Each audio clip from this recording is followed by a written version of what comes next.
It started with a simple trip to the store, a bright, upscale boutique known for its luxury clothing and polished reputation. A father and his young daughter walked in, their bond evident as she clung to his arm with a smile that lit up her face. She was drawn to a particular dress, a soft blue piece that seemed to shimmer under the store's elegant lights. Her eyes sparkled with excitement, and she carefully plucked it from the rack, cradling it as though it were the most precious thing in the world. "Daddy," she whispered, her voice brimming with hope. "Can I try this one?" He nodded, his pride in her shining through. "Of course, sweetheart. Let's see how it looks on you." Approaching the fitting room, they encountered the store attendant, a woman with a stiff demeanor, her sharp eyes scanning them as though assessing their worth. The girl hesitated for a moment but then smiled politely. "Excuse me, ma'am, may I try this on?" The attendant's face twisted into a sneer. Her eyes darted from the dress to the girl, and finally to her father, before she let out a derisive chuckle. "I don't think so." Confused, the girl looked at her father, then back at the attendant. "Why not?" she asked softly. The woman's voice was icy and loud enough for nearby shoppers to hear. "Because this dress isn't for you. People like you can't afford this kind of clothing. You're wasting my time." The father stepped forward, his calm expression masking the storm brewing inside him. "Excuse me. What do you mean, people like us?" The attendant didn't flinch. In fact, she doubled down, her voice growing even more cutting. "I mean exactly what I said. This isn't a thrift store, and I don't have time for nonsense." Her words echoed through the boutique, the hostility in her tone piercing. Other customers froze, their conversations falling silent as they turned to watch the scene unfold. The little girl's eyes filled with tears, and she clutched the dress tighter, as if trying to protect herself from the cruelty of the words. "I'll take that," the attendant snapped, reaching out to snatch the dress from her hands. The sudden motion startled the girl, and she stumbled backward slightly. "Hey," the father barked, his voice firm and commanding. "What are you doing?" The woman huffed, holding the dress high as though it had been contaminated. "I'm saving my store from people like you dragging down its reputation." A stunned silence filled the space, broken only by the soft sobs of the girl. The father's face hardened, his jaw tightening as he stared at the woman, his expression unreadable but undeniably intense. "Do you know who I am?" he asked, his voice low and steady, a sharp contrast to the fury brewing beneath. The attendant rolled her eyes, her arrogance practically radiating. "I don't care who you are. If you can't afford this dress, you shouldn't even be in here. Now, take your kid and leave." The father's lips curved into a small, humorless smile. He stepped closer, his towering presence now undeniable. "You will care," he said softly, his words laced with an unshakable confidence that made the woman falter for the first time. The air in the store was electric, tension mounting with every passing second. Customers whispered among themselves, trying to piece together what was happening. Who was this man? Why was he so calm after such blatant disrespect? But the attendant remained defiant, her arms crossed, her face a mask of disdain. "And why is that?" she sneered. "Because I'm the new owner of this store," he said, his voice slicing through the silence like a knife. "And you've just made the worst mistake of your life." Gasps rippled through the crowd, the revelation landing like a thunderclap. The woman's face paled, her arrogance replaced with a flicker of panic. But the damage was already done. As the father held his daughter close, her tears beginning to subside, the onlookers waited, breathless, for what would happen next. The once dominant attendant now seemed small, shrinking under the weight of her own actions. Justice was coming, and it was clear that no one in the room would ever forget this moment. The question now wasn't just what would happen to her, it was how the father would wield his newfound authority. Would he exact revenge? Demand justice? Or would he take a path no one expected? Stay with us to find out, because this is a story of humiliation, power, and a reckoning that no one saw coming. At Plough of Twist, we stand firmly against any form of racism or discrimination. This story is a powerful reminder of the strength in fighting prejudice and the importance of justice. To all our viewers, especially our Black audience, know that we see you, we support you, and your voice matters. Stay strong, stay proud, and enjoy today's story, where justice takes a bold stand. If you haven't already, subscribe to our channel to hear more impactful narratives like this one. Now, let's begin the journey. Enjoy. The sun filtered through the large windows of the boutique, casting soft golden hues on the carefully arranged racks of high-end clothing. The store had an air of exclusivity, with its sleek design and polished floors that seemed to reflect every movement. It was the kind of place where appearances mattered deeply, and for many who walked through its doors, it was more than just a store, it was a statement. The same could not be said for the new owner, Malcolm Hayes. Malcolm, a 38-year-old entrepreneur with a commanding presence and a quiet but undeniable air of confidence, didn't care for statements. He cared for legacy. A self-made man, Malcolm had built his fortune brick by brick, his journey filled with battles against bias and doubt. He had a keen sense of justice and an even sharper business mind. Buying this boutique had been a strategic decision, part of a larger plan to diversify his portfolio. But for him, it was also personal. Malcolm had always believed in creating opportunities. He knew how the world worked, especially for people who looked like him. Growing up in a working-class neighborhood in Chicago, he had seen his parents work tirelessly just to make ends meet. His mother, Angela, was a seamstress with a talent for creating beauty out of scraps, and his father, Raymond, a truck driver who rarely complained despite long hours and grueling conditions. They had instilled in Malcolm a relentless work ethic and a deep understanding of the value of respect. Those lessons had guided Malcolm through the toughest moments of his life.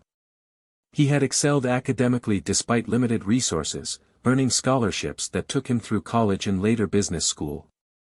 But his journey was never without obstacles. Doors were closed in his face, opportunities denied.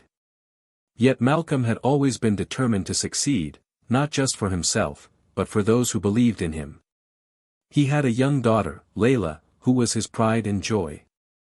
At only 9 years old, Layla carried a bright, unyielding spirit that reminded Malcolm of his mother.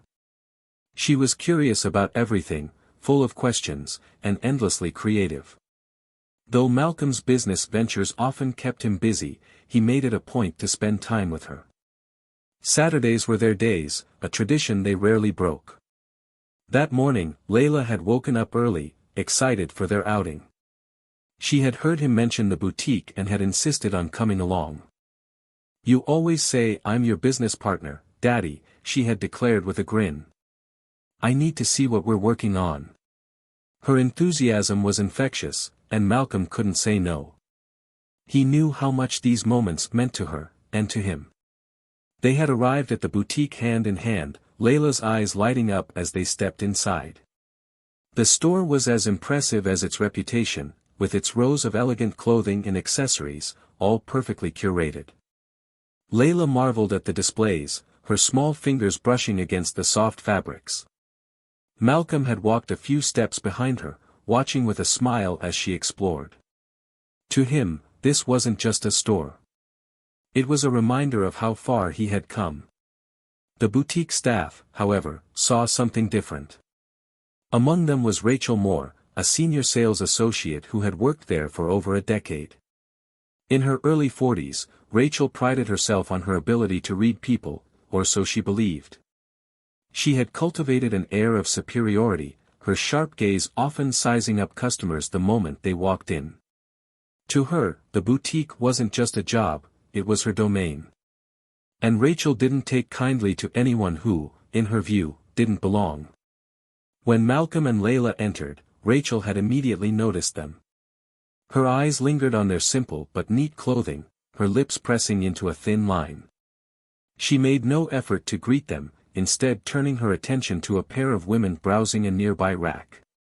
They were regulars, frequent shoppers whose wealth and status were well documented. Rachel fawned over them, her voice sugary and warm. Malcolm had noticed, of course, but he chose not to react. He wasn't here to make a scene. Layla, oblivious to the tension, had continued to explore, her eyes landing on a pastel blue dress displayed near the fitting rooms. It was a beautiful piece, delicate and understated, and Layla had been drawn to it instantly. "Daddy, look at this one," she had called, holding the dress up with both hands. "Isn't it perfect?" Malcolm had chuckled, nodding. "It's beautiful. Do you want to try it on?" "Yes." Layla had exclaimed, her excitement bubbling over. She had approached Rachel hesitantly, clutching the dress tightly. "Excuse me, ma'am," she had said politely, her voice small but clear. "Can I try this on?"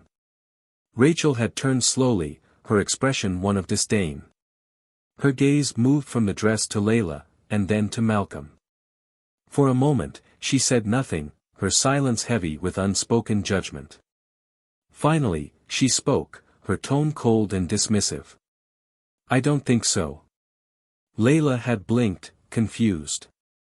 "Why not?" she had asked softly. Rachel's lips curled into a smirk. "Because it's not for you." The words hung in the air like a slap. Malcolm's eyes had darkened, his jaw tightening as he stepped forward. "Excuse me," he had said, his voice measured but firm.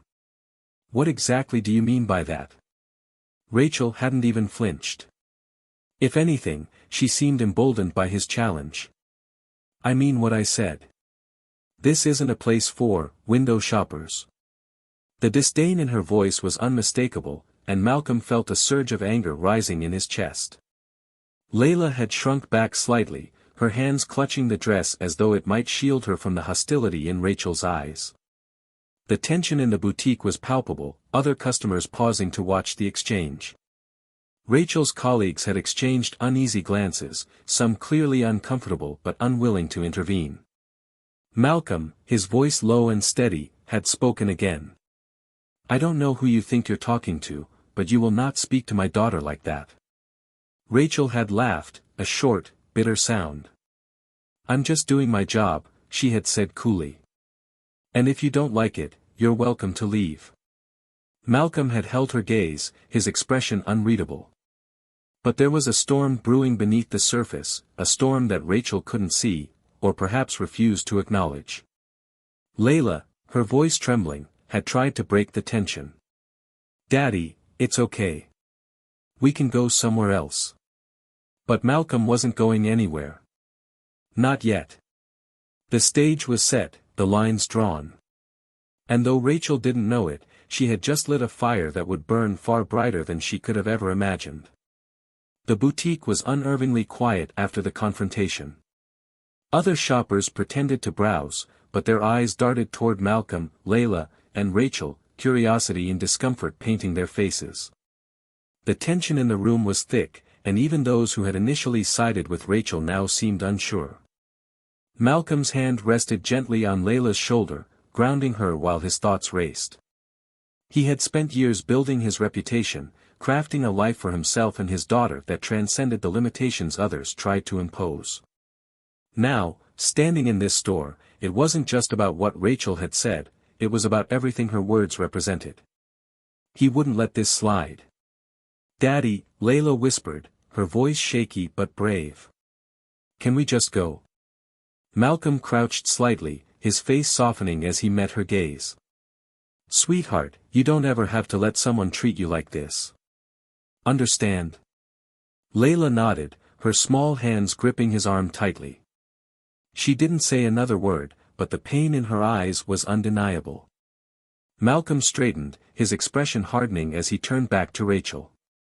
"You owe her an apology," he said evenly, his tone calm but laced with steel. "Right now." Rachel scoffed, crossing her arms. "I don't owe anyone anything," she replied, her defiance unwavering. "I was doing my job." "That's what you call this?" Malcolm asked, gesturing toward the dress still clutched in Rachel's hand. "Humiliating a child? Denying her the chance to feel joy over something as simple as a dress?" Rachel rolled her eyes. I'm not here to make everyone feel good. My job is to protect this store's reputation. And you think you're doing that by disrespecting my daughter? Malcolm's voice sharpened, his patience thinning. I don't need to explain myself to you, Rachel snapped, her confidence faltering slightly under his intense gaze. If you don't like how we do things here, feel free to shop somewhere else. By now, another employee, a younger woman named Tasha, had edged closer. Her wide eyes betrayed her nervousness, but she stepped forward anyway. Rachel, maybe we should. I mean, he's right. That wasn't fair. Rachel turned on her colleague with a glare. Stay out of this, Tasha. You don't know what you're talking about. Tasha hesitated but didn't back down entirely. I know what I saw. And it wasn't okay. The quiet murmur of onlookers grew louder as the tension escalated. Malcolm took a step closer to Rachel, his towering presence unmistakable. You should listen to her, he said. You're making this worse for yourself. Rachel's jaw tightened, but before she could reply, a man in a tailored suit appeared from a back office. His name was Eric, the boutique's general manager, and he had the kind of presence that demanded attention. His eyes swept over the scene, quickly assessing the situation. What's going on here? Eric asked, his voice calm but authoritative. Rachel immediately launched into her version of events, painting herself as the victim of an unreasonable customer. She didn't hesitate to embellish, claiming she had merely followed store policy, and that Malcolm had become aggressive. Malcolm let her finish, his expression unreadable. Then, with deliberate calm, he spoke. That's not what happened. Eric's gaze shifted to Malcolm, then to Layla, who was still holding tightly to her father's arm. The child's tear-streaked face told a story Rachel couldn't spin. Sir, I'm sorry for any misunderstanding, Eric began, clearly trying to defuse the situation. Perhaps we can discuss this privately. Privately? Malcolm repeated, his voice sharp with disbelief. She humiliated my daughter in front of a store full of people, and you want to handle this behind closed doors. Eric faltered, clearly unprepared for Malcolm's unyielding stance. I understand your frustration, but, no, you don't, Malcolm interrupted, his voice rising slightly. You don't understand what it's like to walk into a place like this and have someone decide, on sight, that you don't belong. You don't understand the damage this kind of behavior does, not just to my daughter, but to everyone who looks like us. The room fell silent again, Malcolm's words hanging heavily in the air. Rachel shifted uncomfortably, her earlier arrogance now replaced with unease. Eric looked visibly uncomfortable, his professional facade cracking under the weight of Malcolm's accusations. I'm going to ask you one last time, Malcolm said, his voice steady and commanding. Apologize to my daughter. Rachel opened her mouth, but no words came out. Her pride wouldn't let her back down, even as the reality of the situation began to sink in. The silence stretched unbearably until Eric finally stepped in. Rachel, he said firmly, you need to apologize. Rachel's eyes darted toward Eric, her defiance momentarily faltering. But then she squared her shoulders, her voice dripping with insincerity. I'm sorry if I offended you, she said, the words forced and hollow. Layla looked up at her father, confusion and hurt still etched on her face. Malcolm gave her a reassuring squeeze, his expression softening as he spoke to her. Come on, sweetheart. Let's get out of here. He turned to leave, but before he took a step, he glanced back at Eric. This isn't over. Eric nodded, his discomfort evident. Of course, sir. I'll handle it. As Malcolm and Layla walked out of the boutique, the tension followed them like a shadow. Outside, the world seemed brighter, but the weight of what had happened still lingered. Are you okay? Malcolm asked gently, crouching to meet Layla's gaze. She nodded slowly, though her eyes betrayed her lingering sadness. Why do people act like that, Daddy? Malcolm took a deep breath, his heart heavy. Because sometimes people let fear and ignorance guide them. But you don't ever have to accept it. You hear me? You deserve respect, always. Layla nodded again, her father's words sinking in. She hugged him tightly, her small arms wrapped around his neck. I love you, Daddy. I love you too, sweetheart, Malcolm replied, his voice filled with warmth. But as he held her, his mind was already racing. He wasn't the type to let things go, not when it came to his daughter. The boutique didn't know it yet, but a reckoning was coming. Malcolm Hayes wasn't just another disgruntled customer. He was a man who understood the power of change, and he wasn't afraid to wield it. What happened next would leave everyone involved questioning everything they thought they knew about justice, power, and the cost of prejudice. The boutique staff gathered nervously in the main showroom, their voices low as they exchanged uneasy glances. The air was thick with apprehension after the earlier scene. Rachel stood rigidly near the register, her arms crossed tightly over her chest. She hadn't spoken much since the father and daughter left, but her defensive posture spoke volumes. Eric had called for an impromptu staff meeting, his normally composed demeanor strained. He adjusted his tie and cleared his throat, his voice breaking the uneasy silence. All right, let's get one thing straight, he began, his tone firm but nervous. What happened earlier was unacceptable. I don't care how long you've worked here or what you think you know about our clientele, but we don't treat customers like that. Rachel's lips tightened, but she remained silent. Tasha shifted uncomfortably beside her, her face a mixture of nervousness and vindication. Eric continued, his gaze sweeping over the group. I'm expecting an apology to be issued, along with some kind of resolution. The sound of the boutique's front door opening interrupted him. Heads turned toward the entrance, and the sight of Malcolm Hayes walking in with deliberate purpose sent a ripple of tension through the room. This time, he wasn't just another customer. His commanding presence was amplified, and behind him trailed two men in tailored suits who looked like they meant business. Eric stepped forward, his professional mask quickly slipping back into place. Mr. Hayes, welcome back, he said, forcing a smile. We were just discussing, save it, Malcolm interrupted, his voice calm but cutting. His eyes scanned the room, landing briefly on Rachel before returning to Eric. I'm not here to talk about apologies. I'm here to address something much bigger. Rachel's arms dropped to her sides, her face paling slightly as Malcolm walked past her without so much as a glance. Tasha leaned toward another associate, whispering, he's not just a customer, is he? The suits that flanked Malcolm handed Eric a folder. He opened it, his expression shifting from confusion to alarm as he skimmed the contents. What is this? Eric asked, his voice faltering. That, Malcolm said, is documentation proving my purchase of this boutique. As of last week, I am the sole owner. A stunned silence filled the room.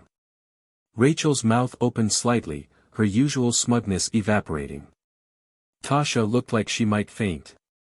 Even Eric, who was rarely caught off guard, seemed at a loss for words. You're the owner. Eric stammered. But you didn't know. Malcolm's voice was measured, almost patient. No, I'm sure you didn't. I wasn't planning to make a big announcement yet. I wanted to get a sense of how this place operated first. Turns out, I didn't have to look very far to find problems. His gaze flicked toward Rachel, who instinctively took a step back. Starting with you. Rachel swallowed hard, her confidence shaken but not entirely gone. Look, Mr. Hayes, she began, her voice shaky but defensive. I was just following store policy. I didn't mean anything personal by it. You didn't mean anything personal. Malcolm repeated, his tone sharp. You told my daughter she didn't belong here. You snatched a dress out of her hands and treated her like she was less than human. How is that not personal? Rachel's eyes darted to Eric, silently pleading for backup, but he remained silent, his gaze fixed on the floor. Malcolm took a step closer, his voice steady but unyielding. I've seen people like you my entire life, people who think they can decide someone's worth based on the color of their skin or the clothes they're wearing. But let me tell you something, Rachel. You don't get to make that call. Not here. Not ever. The weight of his words hung in the air, pressing down on everyone in the room. Rachel opened her mouth to respond, but Malcolm held up a hand, stopping her. I'm not interested in your excuses, he said. What I am interested in is accountability. You humiliated my daughter in front of a room full of strangers, and you've shown no real remorse. So here's what's going to happen. Rachel's breath caught, her chest rising and falling rapidly as she awaited his verdict. You're fired, Malcolm said, his voice final. Effective immediately. The room erupted into a series of gasps and whispers. Rachel's face flushed with a mix of anger and embarrassment. You can't do that, she blurted out. I've been here for 10 years. I know this store better than anyone. And yet you still manage to disgrace it, Malcolm shot back. Your behavior reflects poorly on this business and everything it stands for. I won't allow it to continue. Rachel's hands clenched into fists, her composure unraveling. This isn't fair, she muttered, but the conviction in her voice was gone. What's not fair, Malcolm countered, is the way you treated my daughter. What's not fair is people like you thinking there are no consequences for your actions. Tasha, emboldened by Malcolm's unwavering stance, stepped forward. He's right, she said, her voice quiet but firm. What you did wasn't just wrong, it was cruel. And it's not the first time. Rachel turned to glare at Tasha, but the younger woman didn't back down. I've seen you treat other customers the same way, Tasha continued. You just never got called out for it until now. Malcolm nodded toward Tasha, his expression softening slightly. Thank you for speaking up, he said. People like you are the reason I bought this store, to create a space where everyone feels welcome. Eric finally found his voice, stepping forward hesitantly. Mr. Hayes, I want to assure you that we'll implement whatever changes are necessary to ensure this doesn't happen again. Oh, there will be changes, Malcolm said, his tone leaving no room for doubt. Starting with mandatory training for every employee. And let me be clear, if I see or hear about anything like this happening again, there will be more than just firings. This store has to do better. Period. As Rachel was escorted out, her protests fading into the background, Malcolm turned to the remaining staff. This isn't just about one person, he said. It's about creating an environment where respect is non-negotiable. That's the standard I expect, and I won't settle for less. The staff nodded, some more enthusiastically than others, but the message was clear. As Malcolm walked toward the door, he paused, glancing back at Tasha. You showed courage today, he said. I'd like to talk to you about a promotion. Tasha's eyes widened in surprise, but before she could respond, Malcolm had already stepped outside. Layla was waiting for him, her small hand reaching for his. Did you fix it, Daddy? She asked softly. He smiled, his heart swelling with pride. I did, he said, squeezing her hand. And now, we can move forward. Malcolm and Layla walked out of the boutique into the cool afternoon air, but the weight of the moment hadn't fully lifted. Layla held tightly to her father's hand, her small fingers wrapped around his as if seeking reassurance. For her, the day had shifted from excitement to pain, and now to a sense of uncertainty. Are you okay, sweetheart? Malcolm asked, crouching slightly to meet her eyes. Layla nodded, but there was hesitation in her expression. You stood up for me, she said quietly. But I didn't like seeing everyone staring. Malcolm's heart clenched. He understood what she meant. It wasn't just about the humiliation, it was the way those stares made you feel like you didn't belong. He placed a hand on her shoulder, his voice soft but steady. Sometimes, standing up for what's right means people will look at you. But what matters is that you know your worth. You're incredible, Layla. Don't let anyone make you feel otherwise. She nodded again, her eyes brightening slightly. Thank you, Daddy. Malcolm kissed the top of her head, his resolve deepening.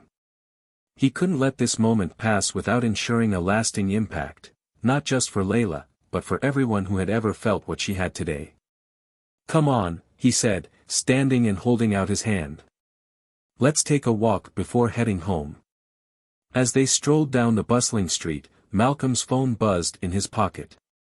He checked the screen and saw Eric's name flashing. He debated for a moment before answering. Eric, Malcolm said curtly, his tone making it clear he wasn't in the mood for pleasantries. Mr. Hayes, I wanted to follow up on the situation, Eric began, his voice nervous.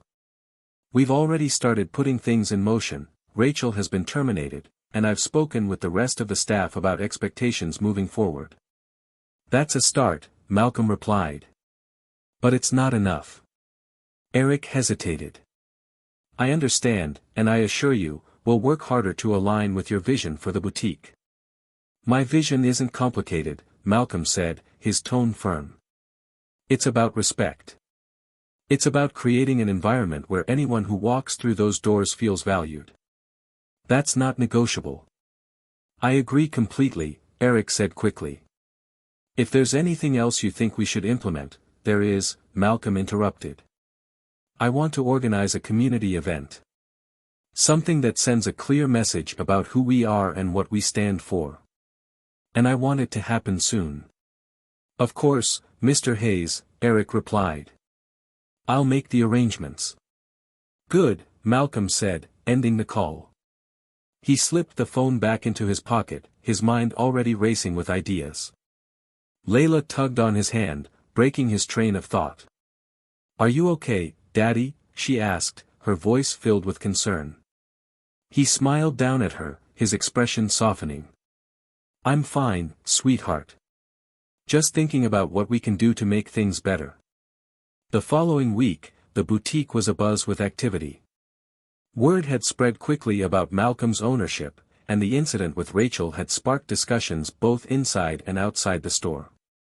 Customers came in not just to shop but to see the man who had stood up for his daughter, and for so many others who had faced similar discrimination. Malcolm had spent the days since the confrontation working tirelessly to turn the boutique into a beacon of inclusivity. The community event he had envisioned was coming together, and its theme was clear: fashion for all. On the day of the event, the boutique was transformed. The racks of clothing were pushed to the sides to make room for a stage, where local artists and performers were set to showcase their talents. Tables were set up with refreshments, and a section of the store was dedicated to a charity auction benefiting organizations that fought against discrimination. As guests began to arrive, Malcolm stood near the entrance with Layla by his side. She wore the pastel blue dress she had chosen that fateful day, and the pride in her eyes was unmistakable. Welcome, Malcolm said warmly to each person who entered. He wanted them to feel the sincerity of his intentions, to know this wasn't just a marketing stunt, it was a promise. Tasha approached him, holding a clipboard. Everything set, she said, her voice carrying a mix of excitement and nerves. The performers are ready, and the auction items are all in place. Great work, Tasha, Malcolm replied. You've been incredible through all of this. She smiled, her confidence bolstered by his praise. Thank you, Mr. Hayes. It means a lot. As the event began, Malcolm took the stage to address the crowd. Layla stood at the edge, watching her father with wide eyes, her admiration evident. Thank you all for being here today, Malcolm began, his voice steady and heartfelt. This isn't just about fashion. It's about creating a space where everyone feels seen, respected, and valued. A place where no one has to question whether they belong. The crowd nodded, their expressions reflecting the weight of his words. Malcolm continued, sharing his vision for the boutique and the changes he planned to implement. He didn't shy away from addressing the incident with Rachel, using it as a catalyst for growth and understanding. We can't change the past, he said, his voice unwavering. But we can learn from it. And we can do better. That's my commitment, not just to this store, but to this community. The applause that followed was thunderous, filling the boutique with a sense of unity and purpose. Layla clapped the loudest, her smile brighter than ever. As the event continued, Malcolm mingled with the guests, listening to their stories and ideas. Many thanked him for his actions, sharing how much it meant to see someone stand up against prejudice. Near the end of the evening, Tasha approached him again. "Mr. Hayes, there's someone here who wants to speak with you," she said, gesturing toward a woman standing near the entrance. Malcolm turned and saw Rachel. She looked different, her usual arrogance replaced with an air of uncertainty. For a moment, Malcolm considered turning her away, but something in her expression gave him pause. He walked over, his stance calm but guarded. "Rachel," he said simply. "Mr. Hayes," she replied, her voice quiet. "I know I don't deserve your time, but I wanted to say. I'm sorry. Truly. I've been doing a lot of thinking since that day, and I realize now how wrong I was. Not just with your daughter, but with so many others." Malcolm studied her, his expression unreadable. "Words are a start," he said finally. "But actions are what matter." Rachel nodded, tears brimming in her eyes. "I'm willing to prove it. However I can." Malcolm considered her for a moment before responding. "Then start by listening. Really listening. Not just to people who look like you or think like you, but to everyone. That's the first step."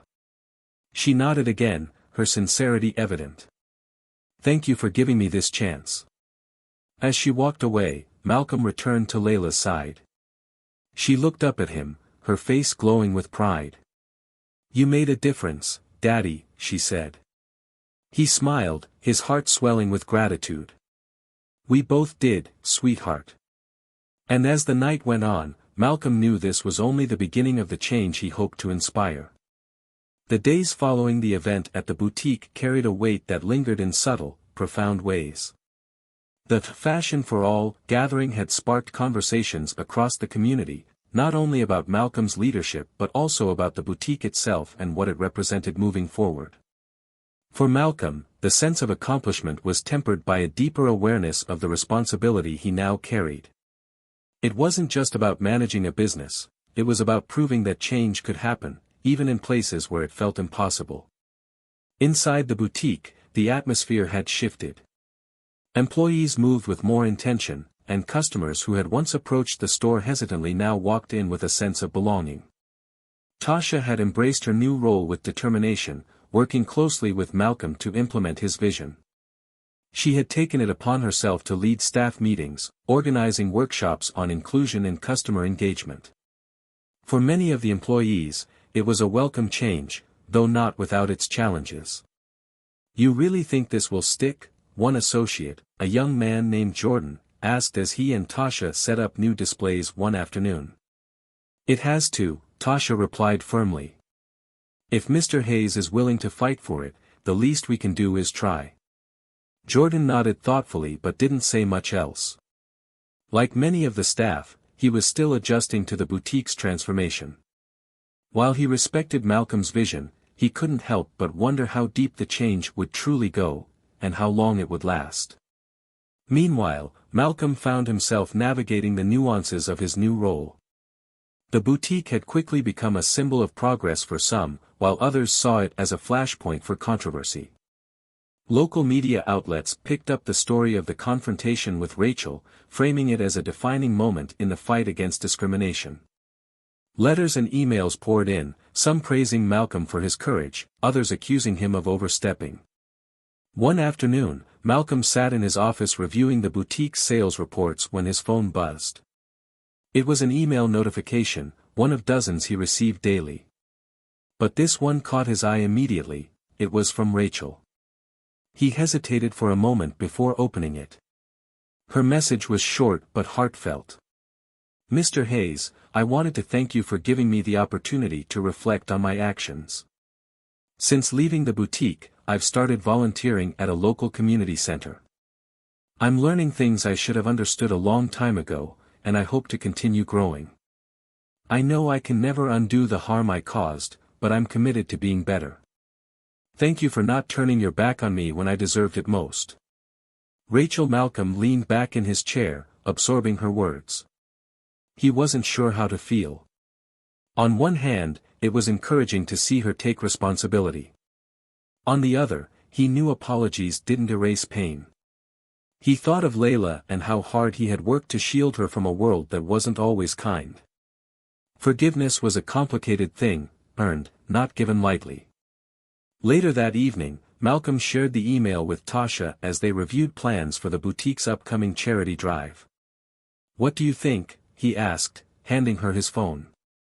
Tasha read the email carefully, her brow furrowing. "It sounds genuine," she said finally. "But that doesn't mean it's enough." Malcolm nodded. "That's exactly what I'm struggling with. People can change, but how do you know when it's real?" "I guess you don't," Tasha replied. "You just have to decide what feels right to you." Malcolm let out a heavy sigh, running a hand over his face. "This isn't just about me, though. It's about everyone she's hurt." "True," Tasha said. "But if she's serious about making amends, maybe there's room for her to prove it." Malcolm didn't respond right away. He respected Tasha's perspective, but he couldn't shake the image of Layla's tearful face that day in the boutique. He wanted to protect her from ever feeling that kind of pain again, but he also knew the importance of second chances. The following week, as the boutique prepared for its charity auction, Malcolm decided to include Rachel's email in a discussion during one of their staff workshops. He read it aloud to the group, gauging their reactions. "This isn't about deciding whether she's forgiven," Malcolm said after finishing. "It's about understanding what we do with moments like this. Do we shut people out entirely, or do we create pathways for change?" The room was silent for a moment before Tasha spoke up. "I think what you're doing here is already a pathway for change," she said. "But it has to go both ways. If people like Rachel are willing to step up and learn, maybe that's part of the solution too." Jordan chimed in, his tone skeptical. "But how do we know it's not just an act? That she's not saying what she thinks we want to hear?" "We don't," Malcolm admitted. "But that's the risk we take every time we trust someone. It's a choice. And it's not one I take lightly." The discussion continued, with employees sharing their thoughts and concerns.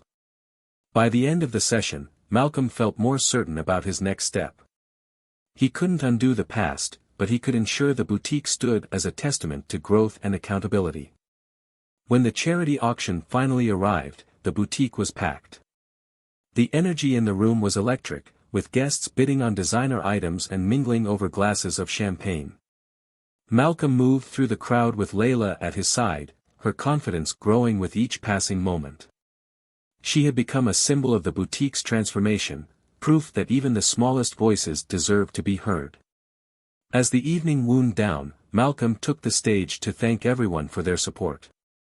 His speech was brief but powerful, emphasizing the importance of community and the role everyone played in fostering inclusion.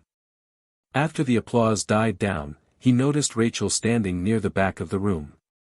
She wasn't bidding or drawing attention to herself, she was simply watching. Malcolm wasn't sure why she had come, but something about her presence felt significant. He walked over to her, his expression neutral. "Rachel," he said. She turned, startled, and quickly composed herself. "Mr. Hayes," she replied. "I didn't mean to intrude. I just wanted to see what this was all about." "You're not intruding," he said, his tone measured. "But I have to ask, why are you here?" Rachel hesitated, her hands twisting nervously. "Because I needed to see it for myself," she admitted. "What you've built. What I couldn't see before." Malcolm studied her for a long moment before speaking. "Change is hard," he said finally. "But if you're serious about it, you'll keep doing the work, even when no one's watching." "I will," Rachel promised, her voice steady. "Thank you for not giving up on this place. Or on people like me." As she walked away, Malcolm felt a sense of closure, not just for himself, but for Layla and everyone else who had been part of this journey. The boutique was no longer just a store. It was a symbol of resilience, growth, and the power of standing up for what was right. And while the road ahead was far from easy, Malcolm knew they were on the right path. As the boutique settled into its new rhythm, Malcolm found himself reflecting on the magnitude of what had unfolded. The charity auction had been a resounding success, raising funds and awareness for organizations committed to fighting discrimination. But even amidst the victory, Malcolm knew the real work was only beginning. Building something meaningful required more than grand gestures, it demanded consistency, resilience, and a willingness to confront uncomfortable truths.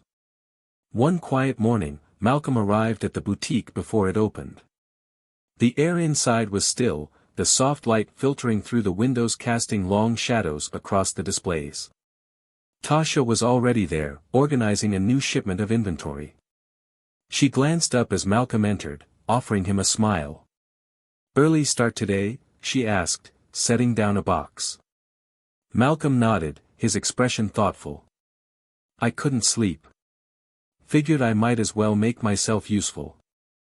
Tasha tilted her head, studying him. "Still thinking about everything?" He let out a soft chuckle, running a hand over his jaw. "Always. It's hard not to. This place, it's more than I expected. More responsibility, more challenges. And more impact," Tasha added. "You've done something incredible here, Malcolm. Don't lose sight of that." Her words were genuine, and Malcolm appreciated them. But he couldn't shake the feeling that there was still unfinished business, something unresolved, lingering just beneath the surface. Later that day, as customers filtered in and out of the boutique, Malcolm observed the interactions with a keen eye. The atmosphere had shifted dramatically since his first visit. Customers were greeted warmly, their questions answered with genuine care. The staff worked with a sense of purpose, their previous hesitations replaced with confidence. It was a far cry from the tension that had defined the store before. Yet, as proud as Malcolm was of the progress, he knew it wasn't perfect. Change took time, and he could sense that some employees were still grappling with the boutique's transformation. Jordan, in particular, seemed distant, his body language stiff as he assisted a customer. Malcolm made a mental note to speak with him later. That opportunity came sooner than expected. After the store closed for the day, Malcolm found Jordan lingering near the register, his expression pensive. "Jordan," Malcolm called, approaching him. "Got a minute?" Jordan hesitated before nodding. "Sure. What's up?" Malcolm gestured toward a nearby seating area, and the two men sat down. For a moment, neither of them spoke, the silence filled with unspoken tension. "You've been quiet lately," Malcolm began. "I wanted to check in. See how you're feeling about everything." Jordan shrugged, avoiding Malcolm's gaze. "It's fine, I guess. Just, a lot to adjust to." "I get that," Malcolm said gently. "Change isn't easy. But if there's something specific bothering you, I want to hear it." Jordan shifted in his seat, his discomfort evident. Finally, he spoke, his voice low. "It's not that I don't believe in what you're doing. I do. It's just, sometimes it feels like we're walking on eggshells, you know. Like one wrong move, and everything falls apart." Malcolm nodded slowly, letting Jordan's words sink in. "I can see how it might feel that way," he said. "But the goal isn't perfection. It's progress. We're not here to avoid mistakes, we're here to learn from them." Jordan looked up, his expression softening. "That makes sense. It's just hard to shake the fear of messing up." "It is," Malcolm agreed.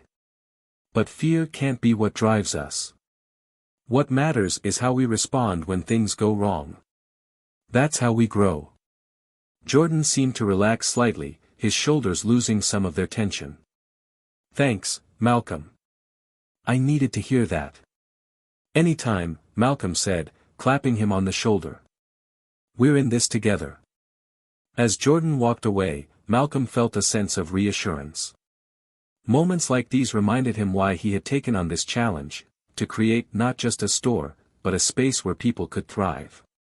The next few weeks were marked by steady progress. The boutique continued to draw in new customers, many of whom shared stories of how the space made them feel seen and valued. Malcolm took every opportunity to engage with them, listening to their feedback and learning from their experiences. One afternoon, Layla joined him at the boutique after school. She had become something of a fixture there, her presence a source of joy for the staff and customers alike. She walked in carrying a sketch pad, her face lighting up as she spotted her father. "Daddy," she called, running over to him. "Look what I made." Malcolm knelt down as she opened the sketch pad, revealing a series of colorful designs. Dresses, shoes, accessories, all drawn with a child's imagination and creativity. "These are amazing, Layla," he said, his pride evident. "You've got real talent." "I want to make them real someday," she said, her eyes shining. "Do you think I can?" "Absolutely," Malcolm replied. "And when you do, I'll be your biggest fan." Their conversation was interrupted by the sound of the boutique's door opening. Malcolm looked up to see Rachel standing there, her expression hesitant. She clutched a small envelope in her hands, her body language nervous but determined. "Mr. Hayes," she said softly. "I hope I'm not interrupting." Malcolm straightened, his demeanor calm but guarded. "Rachel. What brings you here?" She held out the envelope. "I wanted to give you this. It's a letter for your daughter." Malcolm took the envelope, his brow furrowing. "What's in it?" "An apology," Rachel said simply. "For her. I've been thinking a lot about what happened, and I realized that while I've said sorry to you, I haven't said it to the person I hurt the most."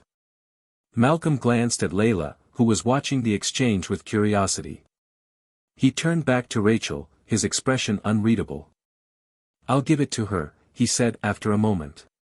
"But whether or not she wants to read it is her choice." "Of course," Rachel said, nodding. "Thank you." As she left, Malcolm looked down at the envelope in his hands. He felt the weight of its significance, not just for Rachel, but for Layla, too. It was another step in a journey that was far from over, but it was a step nonetheless. That evening, Malcolm sat with Layla at the dining table, the envelope resting between them. He explained where it had come from and what it contained, careful to let her know she had the power to decide. "Do you want to read it?" he asked gently. Layla thought for a moment before nodding. "I think I do." As she opened the envelope and began reading, Malcolm watched her closely, ready to step in if she needed him. But as she reached the end, she looked up at him with a small, thoughtful smile. "She said she's sorry," Layla said. "And that she's trying to be better." "How do you feel about that?" Malcolm asked. Layla was quiet for a moment before answering. "I think it's good she's trying. But it doesn't mean I'll forget." "And you don't have to," Malcolm said. "Forgiveness doesn't mean forgetting. It means finding a way to move forward." Layla nodded, her young wisdom shining through. "I think I can do that." Malcolm hugged her tightly, his heart full. For all the challenges they had faced, moments like this reminded him why it was all worth it. Together, they were building something stronger than any boutique, something that could withstand even the toughest storms. The months following the transformation of the boutique solidified Malcolm's vision and brought clarity to the lives of everyone involved. The store had become more than just a business, it was now a symbol of progress, resilience, and change. Customers came not only for the carefully curated pieces but also for the welcoming environment that Malcolm and his team had worked tirelessly to create. For Malcolm, the success wasn't in the profit margins, although those were impressive. It was in the people. He saw how Tasha had blossomed in her leadership role, guiding the team with a mix of strength and compassion. Her ideas had brought new energy to the boutique, including a line of clothing designed by local artists, which had quickly become a community favorite. She often joked that she was only following Malcolm's example, but he knew the credit belonged to her. As for Jordan, the once skeptical employee had found his footing. Inspired by Malcolm's mentorship, he took the initiative to lead a series of workshops aimed at fostering open dialogue among the staff. These sessions became a cornerstone of the boutique's culture, providing a space for honest conversations about inclusion, respect, and growth. Malcolm had even noticed subtle changes in Layla. She still sketched her designs, but there was a newfound confidence in the way she carried herself. She walked into the boutique as though it were her own, greeting customers with a smile and offering advice on everything from colors to accessories. She was growing into a person who understood the value of both strength and kindness. But the most unexpected change had come from Rachel. After leaving the boutique, she had dedicated herself to community work, volunteering at local organizations and attending workshops on equity and diversity. It wasn't about erasing the past, it was about building a future she could be proud of. Eventually, she reached out to Malcolm, not to ask for forgiveness but to offer her services. She wanted to help others avoid making the same mistakes she had. Malcolm, after careful consideration, agreed to let her assist with outreach programs connected to the boutique's charity initiatives. It wasn't an easy decision, but it felt like the right one. One day, Malcolm sat in his office at the boutique, reviewing plans for an upcoming expansion. The boutique had grown so much that he was preparing to open a second location in a neighboring city. Layla sat across from him, doodling in her sketchpad. "Daddy," she said, looking up. "Do you think I could design something for the new store?" Malcolm smiled, his heart swelling with pride. "I think you should design the entire collection," he replied. "We'll call it the Layla line."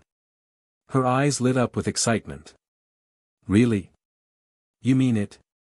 "I've never been more serious," he said. "You're talented, Layla. And more importantly, you understand what this place stands for."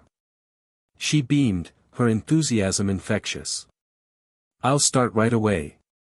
As she buried herself in her sketches, Malcolm leaned back in his chair, letting a rare moment of peace wash over him. The journey had been difficult, but it had been worth every step. He thought of the man he had been when he first walked into the boutique with Layla, a father trying to protect his daughter in a world that often refused to see her worth.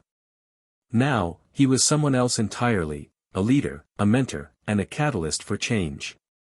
Later that evening, as the boutique staff gathered for their monthly meeting, Malcolm stood before them with a sense of gratitude that was hard to put into words. He looked out at the faces that had become his extended family, Tasha, Jordan, Layla, and even Rachel, who had joined as a volunteer that day.